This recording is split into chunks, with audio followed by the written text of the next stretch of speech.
कई बार उनको समझाइश दी गई थी, अपना वहाँ पे वाहन वगैरह रखते हैं वो हटा लें, लेकिन समझाइश से कुछ समझ में नहीं आया उन लोगों को, तो उनको वहाँ से हटाना है।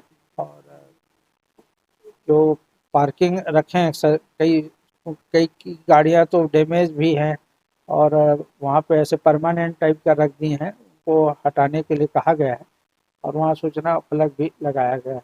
कितने दिन का उनको समय दिया गया? उनको अभी 3 दिन का समय दिया है, अलाउंस भी की है, प्रेस में भी हमने प्रेस में भी उनके संबंध में जारी किया है कि वो 3 दिन के अंदर अपने गाड़ी वाहन जो भी हैं वहाँ रखें, वो हटा लें, ताकि वहाँ व्यवस्थित किया जाए। और शहर का मध्य मार्ग है, और वहाँ सौंदर्यीकरण के भी कार्य किए गए थे, उसका लुक अलग दिखता था। अब आजकल वहाँ पे वाहन कर देते हैं तो खड़े कर दिए हैं, इस कारण से वहाँ पे ऐसा अव्यवस्थित टाइप का हो गया है। आगे क्या कार्रवाई होगी अगर नहीं हटाते? आगे विधिवत जो नियम है उसके तहत उनकी गाड़ी को हटाने की कार्रवाई की जाएगी। जब थाना पुलिस कहते हैं कार्रवाई की है उसके बाद फिर वो ठंडे बस्ते में नहीं, निगम का जो दायित्व है वो अपना निर्वहन करती है।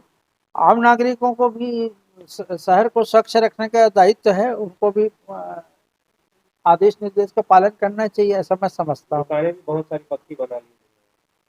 हाँ, वो भी गलत बना है, कोई भी फ्लाईओवर के नीचे पक्की मकान नहीं बनती, गुमटी वगैरह भले इधर अगर जगह स्पेस है तो तुरंत एक दिन के लिए रख अपना व्यवसाय करें और चले जाएं, ऐसा कर सकते थे, लेकिन कई लोग किए हैं, उनको भी हटाया जाएगा।